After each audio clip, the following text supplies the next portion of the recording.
Hello，大家好，我係毛毛。今期咧滿足兩位觀眾嘅要求，先介紹陸運小區嘅美食，之後咧再食附近嘅一間老字號牛雜鋪㗎。Go！呢度咧就係地鐵1號線體育西路站 B 出口，一出嚟咧就係陸運小區啦。陸運小區嘅位置咧係非常好㗎，就響天河核心商圈對面馬路咧就係天河同正佳廣場。對比一路之隔嘅熱鬧繁忙，陸運小區呢度咧就真係好悠閒、好放鬆啦，就好似世外桃源咁啊！呢度嘅綠化咧做得好好嘅，空氣都清新啲啊！而且咧有好多小店可以揾到好多嘢食，物價又唔高。嚟天河區玩嘅觀眾咧就可以過嚟逛下啦。行到嚟呢度咧，見到花兒架係附近好出名嘅潮州私房菜，睇落去咧就好似一間花店。中意打卡嘅觀眾咧就可以嚟試下啦。係咪真係好多花呢？特別係3月，廣州滿城花開，佢開嘅花仲多。陸運小區咧就天河罕見嘅老小區，1987年就建成。當時咧係作為第6屆全國運動會嘅運動員村，所以咧就叫做陸運小區。1993年咧就變咗做住宅小區，去到2005年，因為開始住改商合法化，1樓嘅住宅咧就改成咗商鋪啦。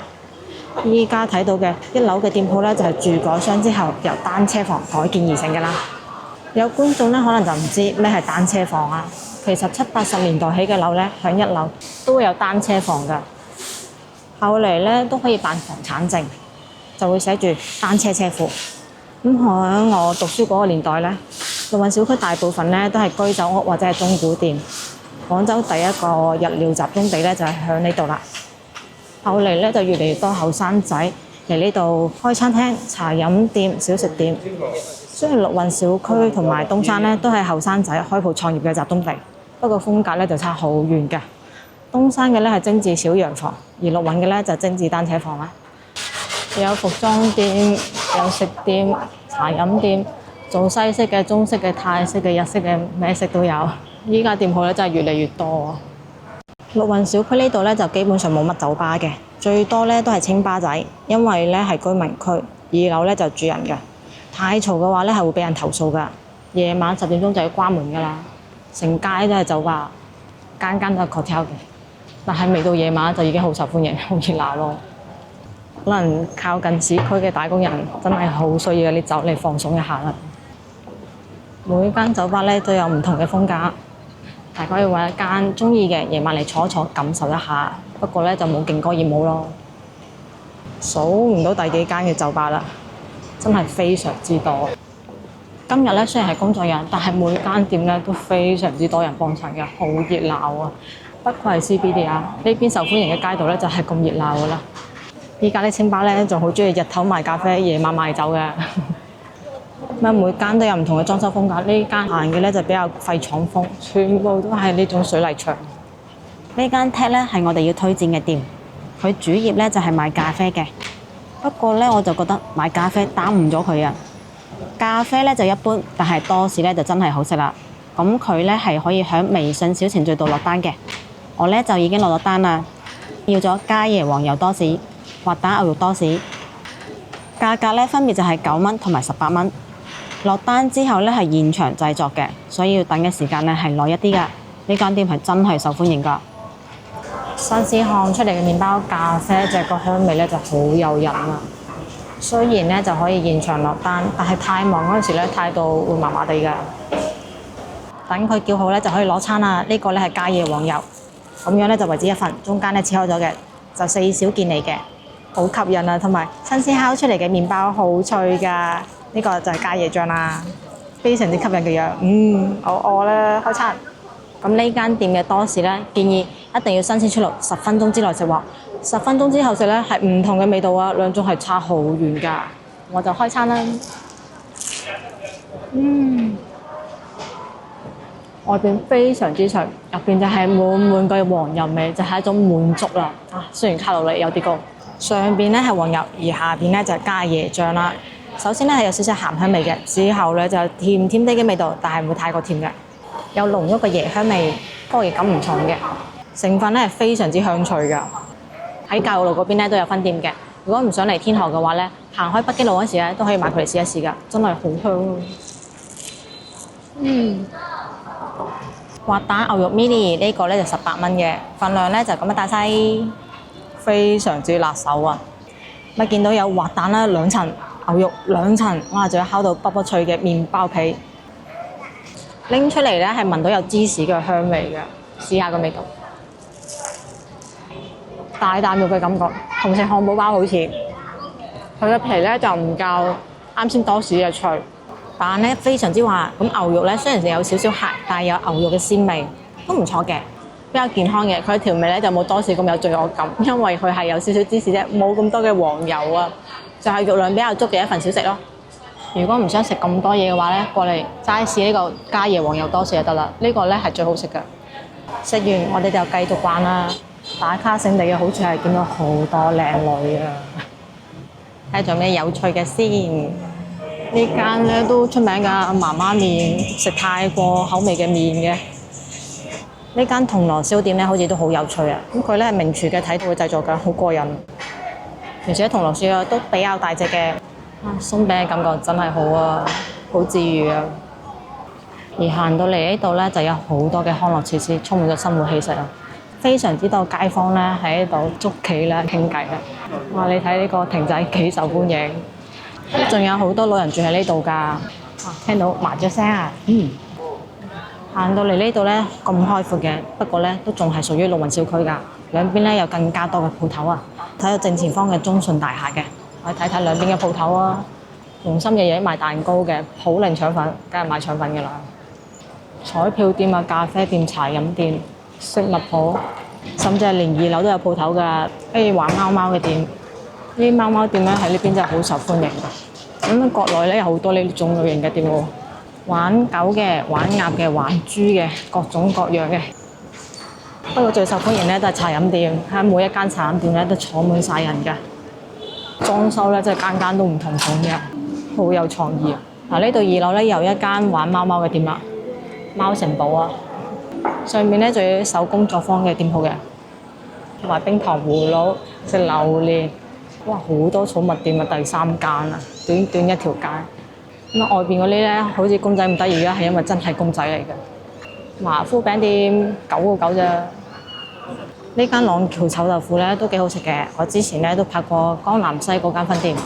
雖然咧係老店，但係咧肯定冇佢寫嘅1669年咁老啦，都去到康熙年代啦。咁啊，國內呢啲店嘅歷史咧，冇本地人話你知咧，真係唔知嘅，因為而家成日都隨便寫嘅。玩下手咧就話自己百年老店㗎啦。旁邊嘅呢間包漿豆腐咧都好出名嘅，不過咧我就覺得味道一般般咯。陸運小區咧曾經都傳出過話要改造嘅，就係2021年嗰陣時，當時咧係將樓價推到上去6萬蚊一方㗎，鋪頭咧甚至去到8萬蚊一方啊。不過後嚟咧就冇晒蝦文，所以依家嘅價格咧就落翻晒嚟嘅。但係都要去到5萬一方㗎。至於鋪頭就唔知咯。呢間九朵雲咧都係而家好紅嘅網紅店。最近咧喺恆寶廣場對面都開咗分店㗎。賣點咧就係現打鮮牛奶，主打就係一個儀式感啊。呢個咧就係現打鮮牛奶嘅機器啦，就係咁。亦都有啲包點嘅，種類好多，樣好可愛，價格唔貴，不過口味咧就比較普通。咁呢度嘅租金咧唔平㗎，大概係2萬蚊10方左右啦。而且租嘅話，你仲要問清楚係可以辦咩牌照㗎。依家嘅陸運小區咧都係最多中古店嘅地方啊。有一間中古店，嗱不過大家有冇儲嘅咧？開到夜晚10點嘅。呢邊咧就全部都係中古店啊，即係中古一條街。呢啲咧就佢加裝嘅電梯啦。國內一般咧就買呢啲名牌嘅手袋啦。可能真係手袋治百病啦！呢邊真係好多中古店啊，好受年輕人歡迎，而且裝修得好好睇，確實好適合做打卡勝地嘅。中意影相嘅朋友就真係唔好錯過呢度啊！咁呢度啲店鋪咧好多咧都會喺門口度擺塊鏡嘅喎，知唔知點解咧？擺塊鏡喺度咧就可以吸引啲後生仔過嚟自覺打卡啦，咪相當於幫自己鋪頭賣咗次廣告啦。糖水鋪隔離就係中古店啦，好混搭咧。有食有玩，想唔使錢都幾難。間中古店嘅門口真係好有趣，呢個真係門口唔係佢畫出嚟嘅，堅嘅，有門鎖嘅，好得意咧。呢個畫畫嘅功力有啲深厚，好可愛。不過咧都係賣啲名牌嘅手袋嘅。咦，有民生店喎，就喺2樓，仲開埋教學教班添啊！淨係睇外表係咪唔似民生店啊？一啲都唔黑暗，好光。呢間叮當奢侈品咧，好似有好多間分店喎，暫時見到應該係最大型嘅。我記得好多同名嘅。喺間唔中咧，又出現咗呢啲康樂設施啦。呢度咧全部都係街坊嚟玩嘅，街坊喺度好 happy 啊，湊細路吹下水。隔離咧全部都係中古店啊、打卡店啊，兩者咧係非常之融合嘅。仲有羽毛球場添喎，正啊！隔離間鋪咧都裝得好有感覺啊，雖然係茶飲店，好過癮啊！咁樣嘅小區，真係多得佢呢個得天獨厚嘅地理位置。呢種咁嘅市井車係咪同西華路嘅完全唔同咧？西華路就係炒菜最好粥粉麵飯，呢邊咧全部都係咖啡酒吧、玩貓，唔同嘅一個年輕氣息啊！咁樣睇落嚟係咪發覺真係每棟樓嘅1樓咧都係商鋪咧？因為實在太好揾啦，幾萬蚊一個月喎，手拎幾間鋪，硬腳收租過日子幾舒服啊！有唔少嘅外籍人士。拉麵店啊，呢度附近都有一間好老嘅拉麵店啊，就係呢間啦，一龍拉麵，係綠雲小區唯一可以生存到依家嘅拉麵店。咁佢咧係廣州早期做拉麵嘅店，特點咧就係有條龍喺度做裝飾㗎，無論店鋪大細都會有一條龍。不過我以前咧就更加中意去食中環廣場嗰間博多一行社，呢間都係老店啊，保和堂。聽個名咧，梗係賣涼茶啦。不過發展咗20-30年之後咧，而家係會有甜品啦、燉品啦、碟頭飯啦，各種各樣。呢間日料店開業10週年就已經拉晒橫幅，值得紀念㗎啦。因為呢邊鋪頭真係根本就太快啦。龍貓店就可以玩下啲龍貓啦。茶飲店真係最受歡迎㗎，永遠都咁多人啊！呢度綠化真係好好啊！睇棵樹由頭綠到尾啊！我哋荔灣區見到啲樹就話長毛毛啫，人哋長嗰條係大毛毛啊，好可愛啊！呢邊綠化真係好好，空氣咧係比對面清新好多。喺綠雲小區後邊到出到嚟，哇！沿街全部都係食肆啊，多到數都數唔嚟啊！咁我哋要食嘅牛雜煲咧，都喺呢堆食肆入邊。沿途仲開咗好多花，見唔見到平台2樓咧，全部開晒三角梅啊！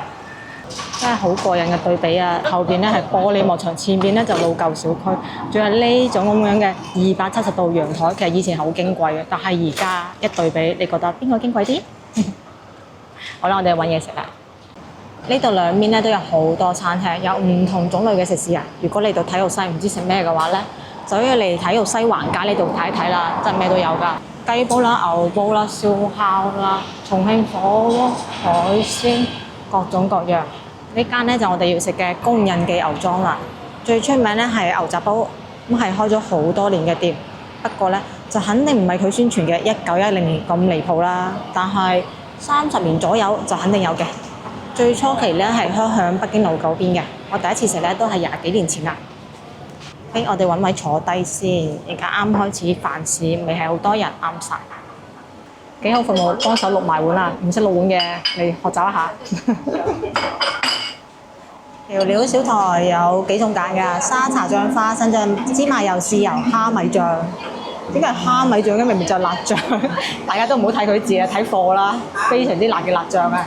仲有鹽西、葱、蒜蓉、辣椒，按自己口味揀。我呢就揀咗沙茶醬加蒜蓉，而小伙伴呢就揀咗花生醬加蒜蓉葱啊！大家按自己口味揀啦。咁食工印記呢就唔建議直接點菜單嘅，菜單標價呢係比較貴㗎。去美團度買套餐啦，會抵好多㗎。我哋今次呢就會食呢個套餐啦，157蚊，有個中份嘅牛雜煲、啫牛翅、牛骨湯、華豐麵，仲包埋茶位醬料㗎啦。所以我哋就隨便咁睇下菜單啦。齋一個牛雜煲咧就要中份158蚊，大份248蚊。套餐咧呢個價格已經有好多嘢㗎啦。咁啊，仲有個牛骨湯啦，都係出名嘅，細煲咧28蚊，大煲咧38蚊。我哋睇睇反面啦，反面咧想有儀式感嘅話，就可以揀呢個超大筒骨啦，68蚊一條。呢條筒骨咧亦都係有團購嘅價格，亦都係會抵啲嘅。之後咧就有好多嘅配菜同埋飲品啊，有需要嘅先慢慢睇啦。啫牛翅一嚟到吱吱聲，好正啊！乜快啲要揾匙羹嚟幫佢刮一刮啦，話晒啫煲嚟㗎嘛，黐底就唔好啦。不過份量唔係好大嘅啫喎。佢哋兜個轉先翻嚟幫我刮喎，我梗係等唔切自己刮咗佢兩嘢啦。吸唔吸引先？青椒、紅椒、洋葱、蒜頭，味道咧係好刺激㗎。咁佢咧唔係水汪汪嘅喎，都好乾爽。追波梗要趁熱食啦，牛舌我嚟啦，正唔正？吸唔吸引？我開餐啦。好夠味，好刺激，條味非常之好啊！而且食得多咧，仲會覺得有啲奶香味啊，都唔會太過鹹，我覺得啱啱好好食啊！就算擺凍咗咧，依然都係好食噶，完全冇腥味。放完氣就可以飲湯啦，奶白色嘅湯啊，正！牛婆婆湯真係奶白色㗎，有好多湯料嘅。聞味道咧就老火靚湯嘅味道啦，我試下啦。我就唔客氣啦，飲湯先。佢呢個湯咧係有好濃嘅牛骨嘅味㗎，仲有少少嘅奶香味，放咗好多薏米、眉豆、花生，所以咧亦都有好濃嘅豆味嘅。整體嚟講咧，我覺得出品唔錯㗎，值得推薦。呢個咧就大筒骨啦，哇，大唔大啊？好勁啊！牛骨嘅一節嚟㗎咋，係咪非常之犀利咧？陣間仲可以攞出嚟剝開佢㗎。剝開完之後有咩咧？梗係骨碎啦。好似買樓嗰啲烤金蛋啊！可以啊，裂咗啦，裂咗啦！哇！呢個金蛋出嚟嘅獎品係骨髓啊，好正啊，好正啊！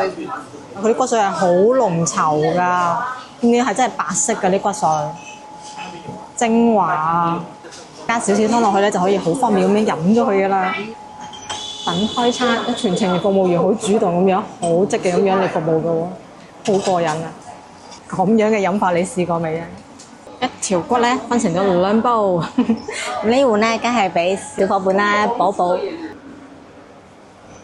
哇，好滾熱啦！好濃郁嘅牛味啊，好正啊！牛骨味真係非常非常之濃郁。本身個煲湯咧就有好濃郁嘅牛骨味㗎啦，咁而家落咗呢個碗入邊咧更加濃啊！間唔中咧仲可以飲到滑捋捋嗰種骨髓啊，真係好獨特嘅口感啊！差唔多飲完啦，俾你睇睇奶白色嘅骨髓，補充咗好多嘅骨髓啊！係，其實最早嚟咧係牛雜煲啊，不過咧要滾一陣先可以食，所以咧而家就終於食得啦。亦都係服務員主動過嚟幫你開蓋嘅，滾下滾下咁樣，好正啊！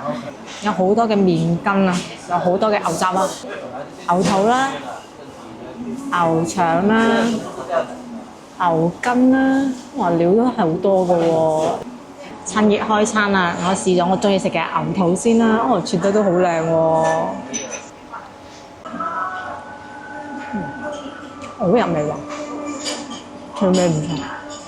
佢呢度咧最優秀真係個調味啊！你睇個湯色澤好靚嘅，佢係有藥材味嘅，但係唔會話非常之明顯嘅，而且咧唔會太過鹹，最緊要係冇明顯嘅味精味啊！呢個湯真係唔錯，主要就係佢個調味好優秀。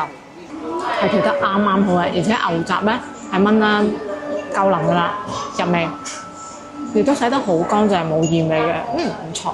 呢個咁嘅湯底咧就好適合搭配嗰個麵筋啦。陣間食到最後咧，吸收咗精華嘅麵筋就真係精華中嘅精華。呢個咧係牛腩，我試下佢啦。好食啊！牛腩軟滑，好有肉啊！佢腩位咧唔會俾得太過肥，啱啱好，唔錯。而且腩咧都夠腍啦，我試一試，好容易踩坑嘅腸啦。佢腸咧每一條咧都切得係比較大條嘅，就咁睇一洗落去係好乾淨。牛腸麻麻地，雖然冇原味嘅，但係冇腸應該有個彈牙。啱先咧試咗毛肚，而家嚟試一試金錢肚啊！不過咧係非常之薄嘅一片嚟，睇下薄如紙，都要試味道嘅。嗰個係金錢肚，爽好多，好有彈性。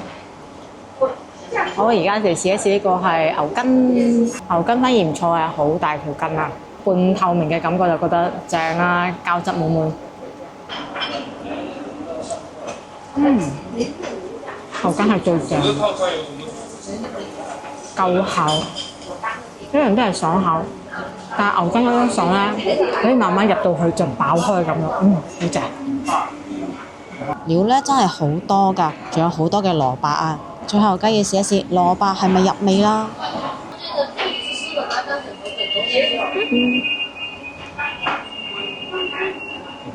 非常入味，冇筋亂，入咗味之後就係好食噶啦，真係。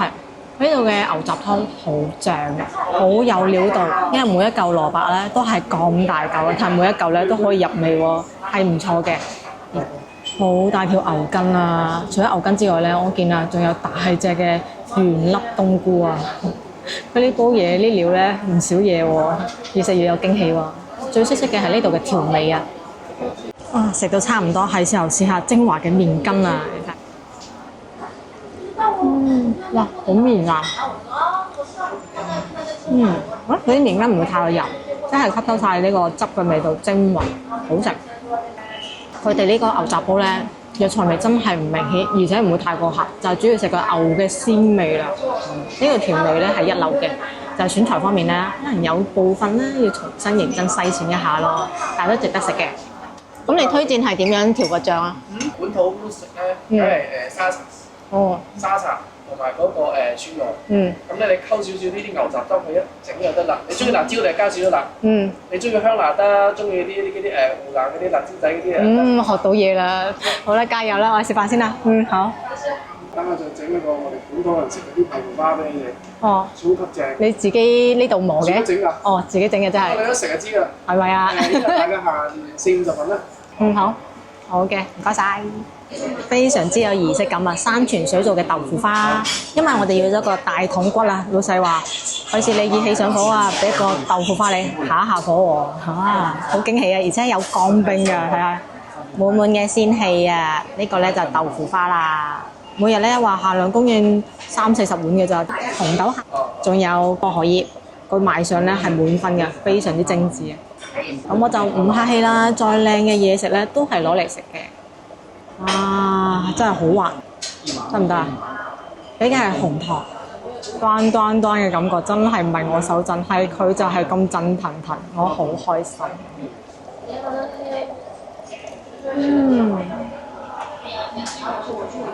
入口即滑，鮮落喉嚨㗎，就係純嘅好香嘅豆味。呢個甜品係好得㗎喎。紅糖味咧，亦都係一絲絲甜味嘅，唔會太過濃郁，完全冇苦味冇椒味，啱啱好嘅靚嘅紅糖味，搭配埋一齊咧之後真係好潤好下飯。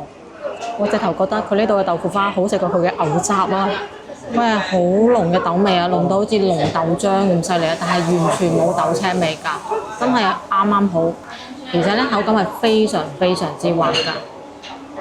佢嘅牛雜湯底咧真係好足料啊！佢係放咗好多牛骨去熬嘅，所以越食到最後咧，牛香味係越濃嘅，而且咧仲有淡嘅奶香味啊，非常出色，調味一流。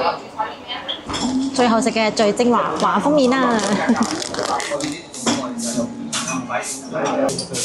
哇，好多牛骨啊，浸唔落我個麵添啦！好啦，開大啲火，等佢煮一下，唔好淥太耐喎，淥太耐咧就腍㗎啦。最後嚟淥埋菜就大功告成啦！哇，非常之飽，呢個套餐2個人食到真係扶牆㗎。食到差唔多就同大家講一下總結啦。咁呢度嘅牛雜湯底同埋佢嗰個牛骨湯咧都係有5星水準㗎。不過可惜啊，個牛雜部位選材咧就差咗少少，可能太追求性價比啦。話晒呢度競爭咁大啊，冇辦法將個價定得太高，所以咧就只能揀咗差少少嘅部位咁啊拉低翻個總價啦。但係咧佢係有超4星水準嘅。乜最驚訝嘅咧係呢個豆腐花，呢排行緊豆腐花運啊！上一期喺花園酒店度遇到咗性價比最高嘅豆腐花，而今次喺呢度遇到咗我覺得最好食嘅豆腐花。佢原價咧係18，可能會覺得有少少貴，但係值得試㗎，絕對值呢個18蚊嘅，超值。至於呢個牛骨咧，你睇過就好啦，主要係提供情緒價值嘅，我都拍咗俾你哋睇啦，你哋就唔好嘥錢嚟玩呢樣嘢啦嚇。最後要講嘅咧就係牛舌啦，呢個啫煲咧非常之唔錯啊，有5星水準㗎，都係推薦你哋嚟到之後一定要試嘅菜式嚟嘅。咁我就繼續食飯啦，將我視頻嘅話咧就點個 like 啊，翻去俾朋友仔，下期見啦，拜拜。